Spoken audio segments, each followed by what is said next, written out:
नमस्कार साथियों, हिंदी स्टेनो बढ़ोत वाले चैनल में आपका हार्दिक स्वागत है।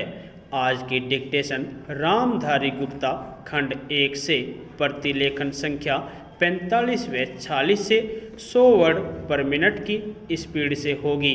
तो आइए शुरू करते हैं। डिक्टेशन शुरू होगी 5 सेकंड बाद। स्टार्ट। सभापति महोदय, हमारे देश में गृह मंत्रालय और गृह मंत्री का कितना महत्व है, इसका अनुमान इसी से लगाया जा सकता है कि स्वतंत्र भारत में गृह मंत्रालय का भार सरदार पटेल ने स्वयं अपने कंधों पर लिया। सरदार पटेल का साहस, उनका उत्साह और उनकी बुद्धि तीनों ही हमारे गृह मंत्रालय के लिए आदर्श का काम कर सकती है, परंतु दुर्भाग्य से सरदार के पश्चात इन तीनों बातों में कुछ कमी आती हुई दिखाई देती है। उदाहरण के लिए एक ही बात मैं कहना चाहता हूँ।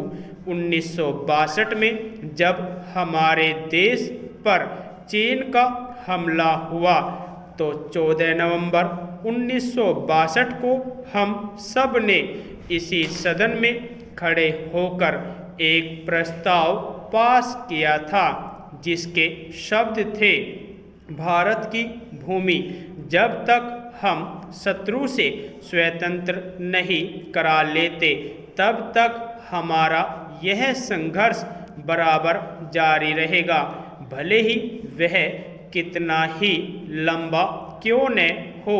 लेकिन कुछ दिन बाद आगे चलकर हमने राष्ट्रीय एकता सप्ताह या दिवस मनाना शुरू किया, तो हमने उस प्रतिज्ञा को कुछ दूसरे शब्दों में बदल दिया। उस प्रतिज्ञा के शब्द थे, मैं अपने देशवासियों के संकल्प को दोहराता हूँ कि मैं अपने देश की स्वतंत्रता तथा एकता की रक्षा करूँगा, चाहे इसके लिए कितना ही कड़ा और लंबा संघर्ष क्यों न करना पड़े।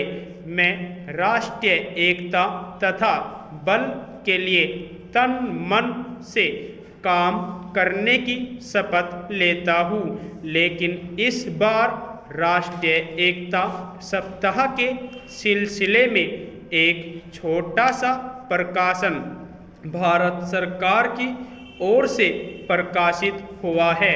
इस प्रकाशन में स्वयं इन्होंने लिखा कि 1962 में चीन द्वारा आक्रमण के बाद शपथ की भाषा में थोड़ा परिवर्तन कर दिया गया है और जो शब्द बदल दिए गए हैं उनको भी मैं सदन की जानकारी के लिए सुनाना चाहता हूँ।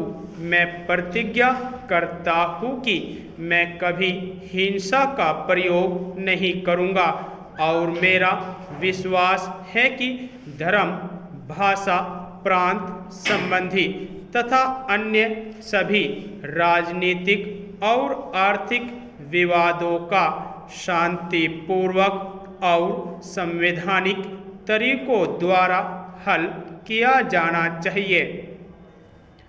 अब आपके माध्यम से जानना चाहता हूँ कि 1962 में संसद ने जो निर्णय किया था, क्या भारत सरकार अपने उस निर्णय से हट रही है? अगर सरकार अपने निर्णय से हट रही है तो यह जो सरकारी प्रकाशन आया है, जिसके द्वारा 1962 की शपथ में परिवर्तन किया गया है, इसका आधार क्या है? सभापति महोदय, हम यह समझे कि किसी तरह का चीन का दबाव इस सरकार पर पड़ रहा है, जिसने सरकार के सोचने के ढंग में परिवर्तन कर दिया है।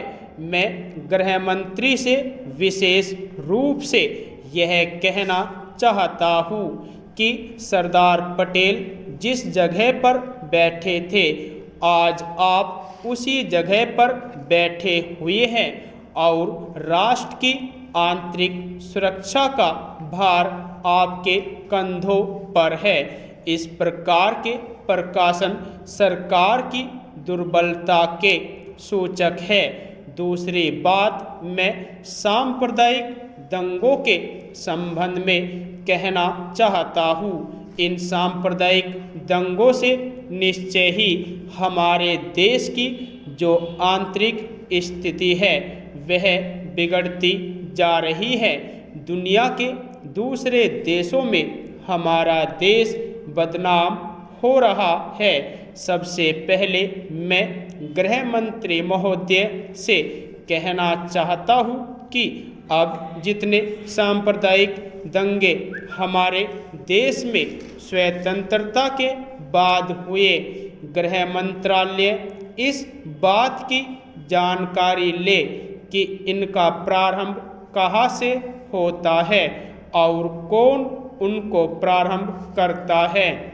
अगर इस देश का बहुमत उनको प्रारंभ करता है, तब तो मेरा कहना यह है कि बड़ी कड़ाई के साथ उन पर काबू किया जाना चाहिए।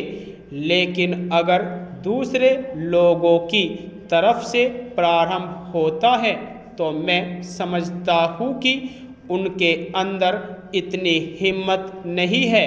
जब वे जानते हैं कि इसका परिणाम यह होगा कि हमको और हमारे दूसरे सहयोगियों को चोट लग सकती है, फिर भी वे इसका प्रारंभ करें, तो मुझे ऐसा लगता है कि कोई तीसरी शक्ति अवश्य है जो आज भी 5 दशकों के पश्चात हमारे सामाजिक जीवन को दुखी बनाना चाहती है।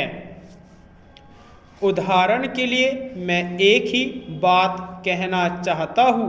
पहले गृह मंत्रालय जब अपनी वार्षिक रिपोर्ट प्रकाशित करता था तब उसमें बतलाया जाता था कि हमारे देश में दुनिया के किस किस देश के कितने नागरिक रह रहे हैं। लेकिन अब शायद जानबूझकर गृह मंत्रालय ने अपनी कमी को छिपाने के लिए इन आंकड़ों को देना बंद कर दिया है।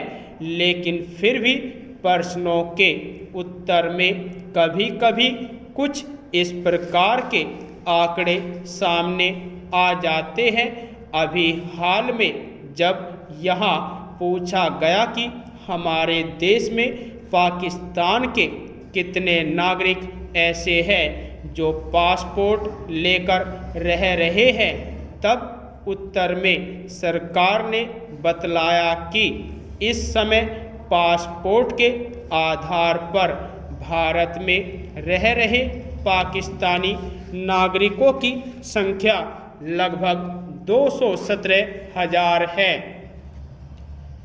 यदि आपको डिक्टेशन अच्छी लगी हो तो हमारे चैनल को सब्सक्राइब करें तथा वीडियो को लाइक व शेयर भी करें। धन्यवाद।